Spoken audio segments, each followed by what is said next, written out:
for example, if you are designing a house or any building in a precise location, what you are using around you, it's classic. It's because these materials are from the surrounding.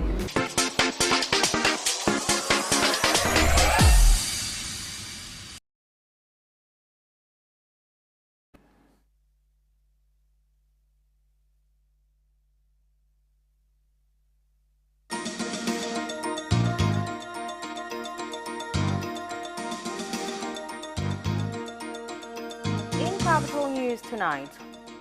Prime Minister Kassim Majaliwa suspends the Chief Auditor and several executives from the Ministry of Finance and Planning for misuse of public funds.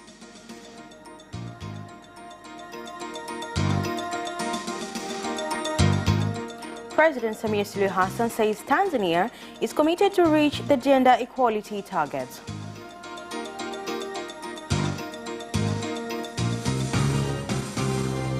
And in sports, more than 200 boxers are expected to participate in a 2-month competition organized by Tanzania Professional Boxing Regulatory Authority.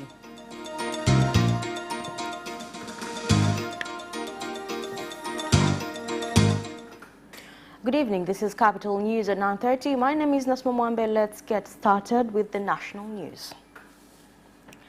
Prime Minister Kassim Majaliwa has suspended the Chief Auditor, Assistant Auditor and several executives from the Ministry of Finance and Planning in order to pave way for investigation following allegations of misuse of public funds during March to May this year.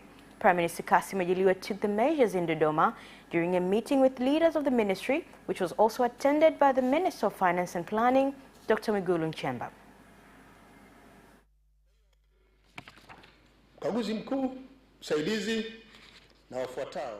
So the Inspector General and the following will remain on the sidelines until the investigation is done to find that this charge is correct. If so, then you will return to work. But if not, then other measures will be taken into consideration.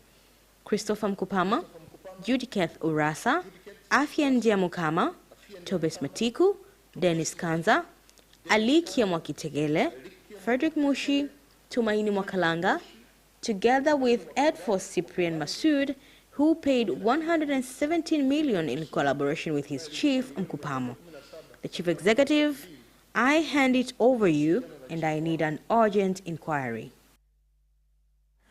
At the meeting, Prime Minister Kassim Majaliwa said that on 8th April this year, 27 employees of the ministry were paid 44.5 million shillings as allowances for a 4-week special assignment, and that on April 13th this year, 155.5 million shillings were paid to 68 employees for the 3 weeks special assignment.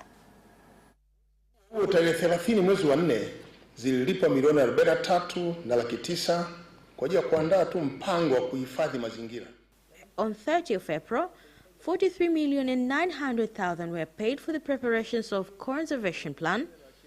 That is, you're in the office preparing a conservation plan and you decided to pay yourselves. But on the same day, 14,400,000 were paid for the Women's Day. On May Day, 184 million shillings were paid. And then on the same day, 264 million were paid. While we are in Mwanza celebrating May Day, you are here paying yourselves. Following the allegations on the abuse of public funds, Prime Minister Kassim Majaliwa directed the Director General of Prevention and Combating of Corruption Bureau, PCCB, and his team to start immediate investigation on the matter. Matumizi ya mafungu mbalimbali. Fedha zinazohama hapa kwenda kwenye hazina ndogo zina shida kubwa. The use of various clauses, small funds are a big problem. But what about the money paid within the ministry? And how long will we pay in this order? Will we be left with money to build clinics? Therefore, Chief Director, investigate the remuneration of this ministry. Links connecting residents from 6 villages in Simanjiro District, Manyara region and Moshit District, Kilimanjaro region have been cut off due to heavy rains, causing the residents to face challenges in accessing various social services, including transport. The District Commissioner of Simanjiro, Zephania Chaula, has said that funds have been allocated to rehabilitate the roads. We're having serious problems with this road. Pregnant women are having problems because of this road. There is no car entering or leaving the village. From there, we are having a lot of trouble. We are asking the government to help us.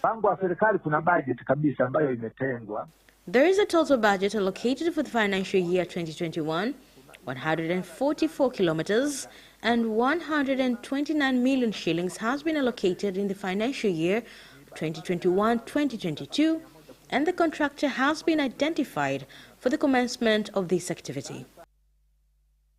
Parliament has approved a budget estimate for the Ministry of Livestock and Fisheries, with the Speaker of the House, Job Ndugai, calling on the ministry to make sure in the next financial year they address challenges they failed to solve in this financial year. Nimesoma sheria ya uvuvi ya Uganda ya mwaka 2018. Nimesoma sheria ya uvuvi ya Tanzania mwaka 2003. I've read the fishing law from Uganda of 2018 and that of Tanzania of 2003. I've discovered that our law has focused more on control and that of our counterpart in Uganda is more towards facilitation. Ukiangalia kuna baadhi ya mikoa Tanzania bara na kule Zanzibar.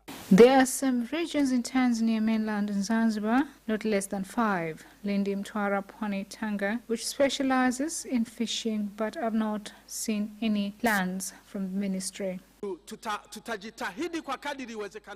We will do our best to bring our livestock keepers so they learn from specified areas. We will visit 20 municipal councils so that they could set up demonstration classes.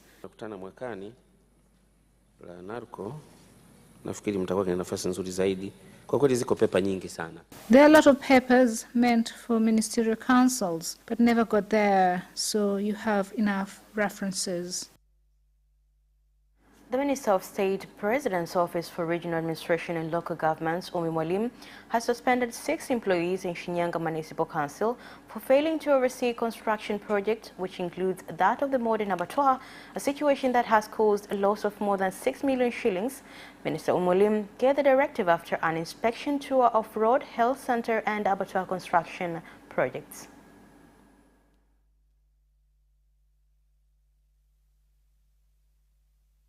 Mimi sikiliza, nataka kufanya maamuzi hapa. Lazima tutume salamu. We must send a message to economists, heads of department, and everyone in charge at the municipal council. We will not tolerate slack. This project is scandalous to those in charge in Shinyanga Municipal Council. Upitu Mheshimiwa Waziri, naungana na wewe na madiwani wanaungana na wewe. Councillors and myself are supporting you. We promised the people that there is no way this project was going to stall. We shall do everything to make sure that this project benefits the people as intended. The President of the United Republic of Tanzania, Samia Suluhu Hassan, has said even though Tanzania has not reached the 50-50 gender equality ratio in leadership positions, she will make sure that more efforts are taken to attain the target. President Samia Suluhu Hassan made this statement at the State House in Dar es Salaam during talks with the Assistant of the United Nations Secretary General and Executive Director of UN Women, Dr. Phumzile Mlambo, who pledged to support efforts on empowerment of women. We discussed the support for a campaign that UN Women is leading together with civil society, with Mexico and France, which is to accelerate the women's agenda. So we wanted Tanzania to join in this campaign and to be part of this acceleration. And we are glad that the President has said she will join, and she will join on economic justice and rights. And we also are very happy that she is concerned about young people, which we are also concerned about, ensuring that they stay at school and making sure that all young people get the qualifications that would make them active participants in rebuilding the economy of Tanzania. Dar es Salaam Special Zone Police Force has killed a robber and arrested 25 others on allegation of involvement in incidents of crimes in various parts of Dar es Salaam. This was said by the commander of the force, Senior Assistant Commissioner of Police Camillus Wambura. Residents in Dar es Salaam have commended the ongoing operation being implemented by the police force against crimes. Ilimilikiwa ama mmiliki wake halali ni Captain Milton Rusajo Razaro, ambaye yeye ni mkazi wa mtaa wa Ngorongoro kule Masaki. Na silaha hii ilitoka katika umiliki wake siku ya tarehe 23 mwezi wa 4 mwaka 2021, ambapo majambazi wapatao 7 wakiwa na mapanga na marungu walivunja na kuvamia nyumba yake. Baadhi wanajihusisha na upokeaji wa mali za wizi, na mmoja kati ya hawa watuhumiwa, yeye ni msomi, anatumia usomi wake kuondoa IMEI namba, zile kumbukumbu zote za simu, hivyo kuzuia ufuatiliaji wa simu hizo zinapokuwa zimeibwa.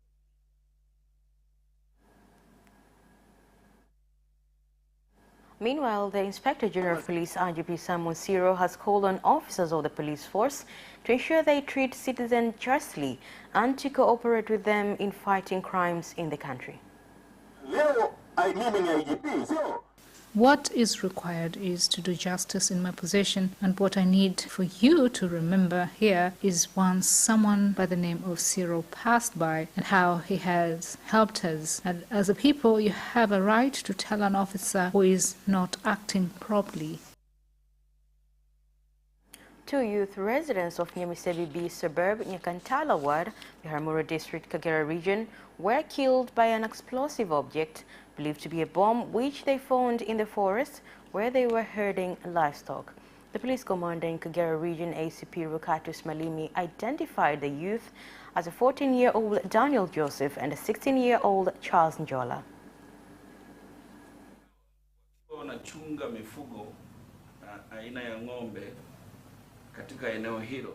Children were herding cattle in that area, and as they were getting ready to return home, they picked a piece of metal which is believed to be a bomb that exploded and caused injury to the stomach and hands areas. And that is the end of the national news. International news comes next after the break.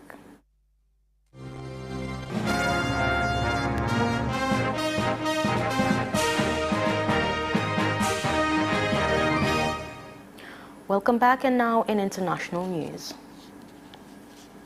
Germany has recognized for the first time that it committed genocide in Namibia during its colonial rule more than a century ago and promised financial support worth more than 1 billion euros to fund infrastructure projects in the African nation. More on the report. Germany's settlers killed thousands of heroes and Nama people between year 1904 and 1908 after the tribes rebelled against Berlin's rule in the colony, then called German Southwest Africa. Survivors were driven into the desert, where many ended up in concentration camps to be sued as slave laborers, and many died from cold, malnutrition, and exhaustion. The news was welcomed by Namibia President Hage Geingob, saying the acceptance on the part of Germany that a genocide was committed in the first step in the right direction. President Uhuru Kenyatta of Kenya and the leader of ODM party Raila Odinga have held a meeting with various leaders at State House Nairobi, whereby he emphasized that bad politics have contributed in him failing to achieve his development agendas, but that can be addressed by leaders working together for the benefit of the people.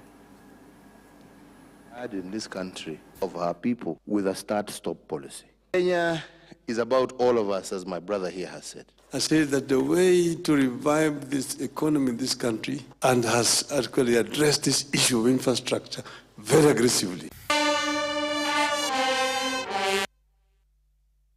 Malaysia Prime Minister Muhyiddin Yassin has announced a nationwide total lockdown starting in June as coronavirus infection in the country surged to record levels. More on the story. Prime Minister Muhyiddin said stricter lockdown from June 1st to 14th was for all social and economic areas, and that only essential services and economic sectors would remain in operation, which will be listed by the National Security Council. Officials believe more infectious variants have contributed to the surge as well as gatherings in the Muslim-majority country during the holy month of Ramadan and the Eid al-Fitr holiday earlier this month. Malaysia reported 8,290 new coronavirus cases on Friday, its fourth straight day of recording infections, bringing its total to 5,514. And that's it for the international news. Business comes next after the break.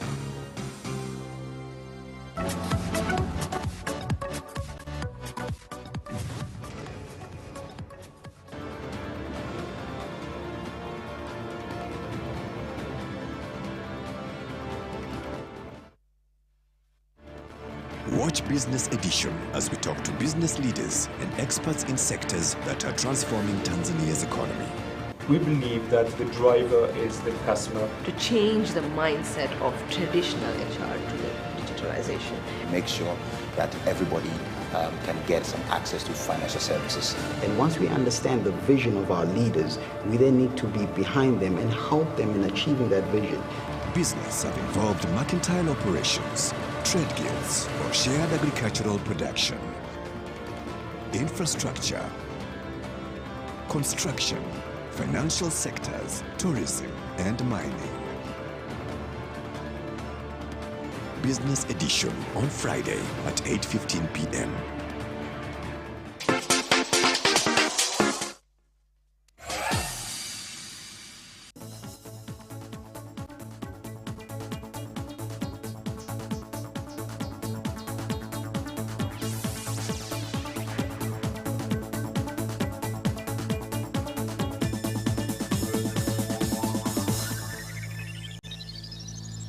Welcome back, and now in business news. The Minister of Energy, Dr. Medad Kalimani, has issued a one-month deadline to the Energy and Water Regulatory Authority, EWURA, to make sure it comes up with a set prices for electrical technicians who provide services to consumers in order to address the problem of fake technicians who charge customers high costs for electrical services. Set a reasonable price depending on the area being worked. Otherwise, the landlord will decide to learn to do it themselves and you will lose the jobs. Make the prices go down. Electricians and contractors feel that they are being oppressed by the need of a license, but this is done in all countries for security reasons. Electricity is dangerous, so the professionalism of every stakeholders must be recognized by licensing. The sesame buying season in Mtwara region is expected to start on 4th June this year, with the region government warning that it will not give a blind eye to embezzlement and fraud during the auction. All district commissioners, cooperative leaders and all officials ensure that they faithfully manage the sale of the sesame crop, but after the sale ensure that all citizens receive their payment on time, which is within 3 days. I would also like to ask the leaders of the cooperatives in our areas to be honest and to ensure that they manage at all levels closely. Tuna vyama 37 vya msingi. We have 37 primary parties that we have prepared for the exercise. My call to the cooperatives is that we need greater honesty and integrity. The government has trusted us, and we as cooperatives should not go against the wishes of the government. The Deputy Minister of Trade and Industry, Exol Gagahe, has urged entrepreneurs in the country to produce high-quality goods so that they can be competitive in the local and foreign markets. He made the call when opening the Small Industries Development Organization Fair taking place in MANYARA region. I would like to emphasize that this opportunity is important to you all and make the most of it. This opportunity will help in sharing experiences and increase product quality as well. Ni wadau wakubwa wa serikali mkoani Manyara. We are one among the major stakeholders in the government of Manyara region.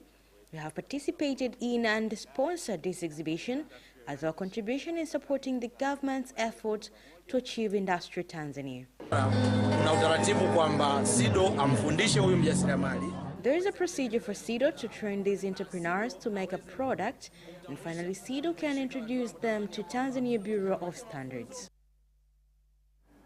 And that is the end of business news. Sports comes next after the break.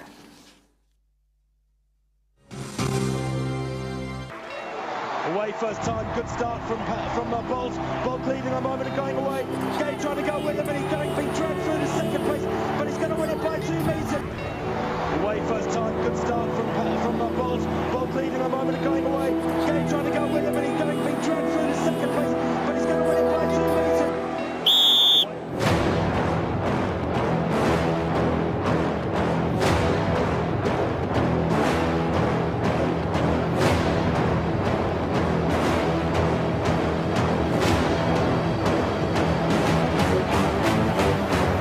Opposition, Joaquinho, he did lose some length.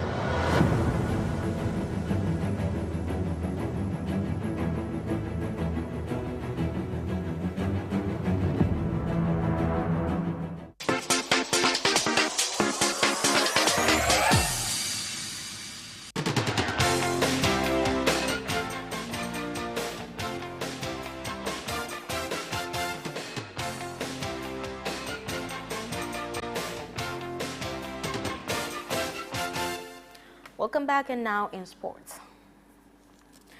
Tanzania Professional Boxing Regulatory Authority, TPBRC, is organizing a 2-month competition that will involve more than 200 boxers, whereby 20 boxers will be selected and registered as professional boxers.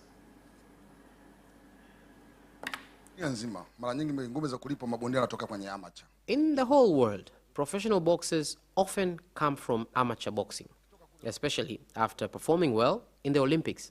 They get medals and head straight to professional boxing. In Tanzania, however, that is a challenge. As you can see, amateur boxing games are not there as much, and even when the national team goes there, they don't perform well.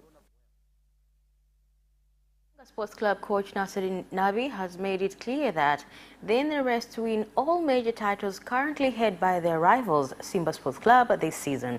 Here are more details. France are the current mainland Premier League and FA Cup champions, but according to the Tunisian tactician, they will leave no stone unturned until they win all the trophies this season. Yanga cruised into the semi-finals of the domestic cup following a 2-0 win against Modui FC.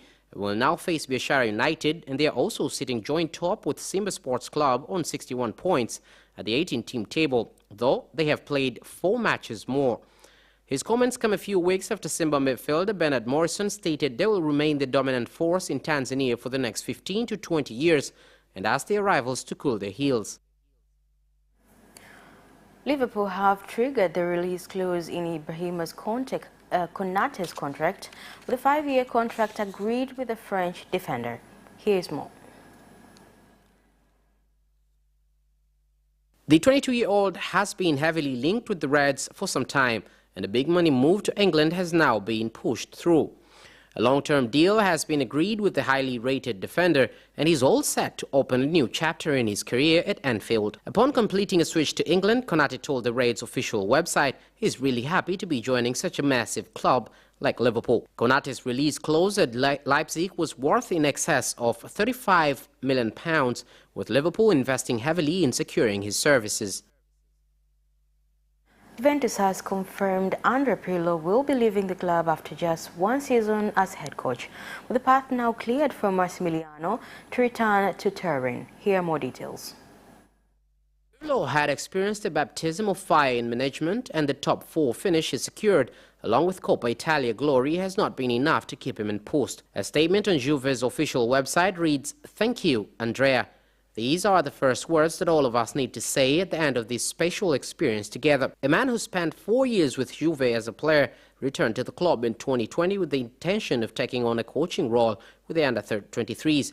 The decision was, however, taken to promote him into a top job once Maurizio Sarri was sacked. Pirlo was unable to keep the Bianconeri's high standards with Inter breaking their strange hold on the Serie A crown. Tottenham have held talks with Mauricio Pochettino over a sensational return to the club. Here are more details. Pochettino, sacked by Spurs 18 months ago, joined Paris Saint-Germain in January and has caused surprise by entertaining the idea of a swift return to London. The Argentinian is believed to be interested in reviving his former club, who have encountered frustration in their attempts to replace Jose Mourinho, and the previously ridiculous notion of a reunion could come to pass. There's a sense that Pochettino, who has a year remaining on his contract at PSG, is not satisfied there. Reports in Italy have suggested he's unsure about working with Leonardo, the sporting director, and PSG have endured a difficult season. Although Pochettino won the Coupe de France, his star-studded team finished second in Ligue 1 to Lille and lost their Champions League semi-final to Manchester City. And that sports item ends our news bulletin for tonight. Thank you for watching and good night.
You can watch Capital News live on our social media accounts, YouTube Capital TV and Facebook Capital Television Tanzania from Monday to Friday at 9:30 p.m. Don't forget to subscribe and put notification on.